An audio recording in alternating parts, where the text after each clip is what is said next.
సంగారెడ్డి జిల్లా పటాన్చేరు మండలం ఇంద్రేశం గ్రామ పంచాయతీ పరిధిలోని మహాత్మా జ్యోతి బాపులే తెలంగాణ బీసీ గురుకుల పాఠశాల, ఇంద్రేశం ప్రాథమిక ఉన్నత పాఠశాల మరియు పెదకంజర్ల బాయ్స్ బీసీ గురుకుల పాఠశాలలను జిల్లా కలెక్టర్ వల్లూరి క్రాంతి సందర్శించారు. ఈ కార్యక్రమంలో భాగంగా ఇంద్రేశం ప్రాథమిక పాఠశాలను ఆకస్మికంగా తనిఖీ చేశారు. పాఠశాల ప్రధాన ఉపాధ్యాయులు సత్యనారాయణ మరియు ఉపాధ్యాయులు శ్రీనివాస్ అనుమతి లేకుండా సెలవుపై ఉన్న సంగతి గుర్తించి వారికి షోకాస్ నోటీసులు ఇవ్వవలసిందిగా ఎండిఓను ఆదేశించారు. గురుకుల పాఠశాల వంటశాలలు, తరగతి గదులను తనిఖీలు చేశారు. సంబంధిత విద్యార్థులకు బోధన, భోజనం మరియు వసతులు అన్ని అడిగి తెలుసుకున్నారు.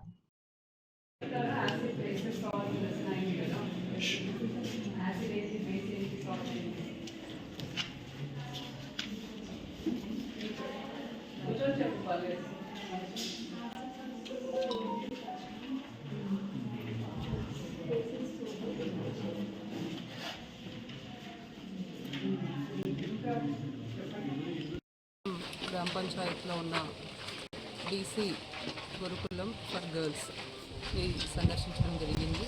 అక్కడ విద్యార్థినులకు కల్పిస్తున్న వస్తువుల గురించి, ఇస్తున్న భోజనం గురించి, ఏర్పాటు చేసిన store, kitchen, dining hall cleanliness గురించి, అలానే చెప్పే చదువుల గురించి కూడా తనిఖీ చేయడం జరిగింది. అక్కడ విద్యార్థులతో ఇంట్రాక్ట్ అయ్యే విధంగా చదువుతున్నారు, అక్కడ ఉన్న డిజిటల్ క్లాస్ రూమ్స్ అన్నీ కూడా వాడుతున్నారా లేదా అని కూడా చెక్ చేయడం జరిగింది. వాళ్ళ సూచనలు అక్కడ ఉన్న ప్రిన్సిపల్కి కూడా చేయడం జరిగింది. అలానే అక్కడ నుంచి ఐనోల్లో ఉన్న బీసీ రెసిడెన్షియల్ ఫర్ బాయ్స్ కూడా విజిట్ చేయడం జరిగింది. ఇక్కడ విద్యార్థులతో ఇంటరాక్ట్ అయ్యి వారికి చదువుల పట్ల సీరియస్గా ఉండాలని, బాగా చదువుకొని బాగా మంచి మార్కులు తెచ్చుకోవాలని కూడా వారికి మోటివేషన్ ఇవ్వడం జరిగింది. ఇన్స్పైర్కి సంబంధించి పర్సనాలిటీ డెవలప్మెంట్ క్లాసెస్ కూడా ఇక్కడ ఇస్తూ ఉన్నారు.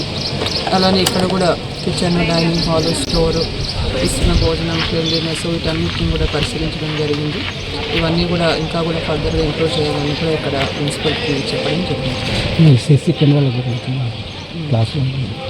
ఇందాక విజిట్ చేసిన ఒక కాలేజ్లో సీసీ కెమెరాస్ మరి పనిచేయడం లేదని కూడా చూడడం జరిగింది. అవి ఇమీడియట్గా కూడా రిపేర్ చేయించి మానిటరింగ్ ఇంప్రూవ్ అవుతుంది కాబట్టి ఖచ్చితంగా సీసీటీవీ కెమెరాస్ అన్నీ కూడా వాడుకలోకి తీసుకురావాలని కూడా అక్కడ ప్రిన్సిపల్ చెప్పడం జరిగింది. వచ్చే దారిలో ఆకస్మిక తనిఖీ చేయడం జరిగింది. మండల పరిషత్ ప్రాథమిక పాఠశాల ఇంద్రేశం విజిట్ చేయడం జరిగింది. అక్కడ 300 పైచిలకు విద్యార్థులు ఉన్నారు, 8 మంది ఉపాధ్యాయులు ఉన్నారు.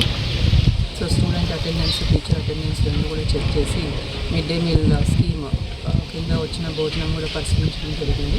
అక్కడ అంగన్వాడీ సెంటర్లో ఉన్న విద్యార్థులతో కూడా అక్కడ ఉన్న కొంతమంది తల్లులు ఉన్నారు, వాళ్ళతో కూడా ఇంటరాక్ట్ అవ్వడం జరిగింది. ఏ విధంగా అంగన్వాడీ సేవలు అందుతున్నాయని, అక్కడ ఉన్న కొంతమంది టీచర్స్ అబ్సెంట్ ఉండడం కూడా చూడడం జరిగింది. వాటి మీద డిఓ గారు చర్యలు తీసుకుంటున్నారు. ఇది ఈరోజు జరిగిన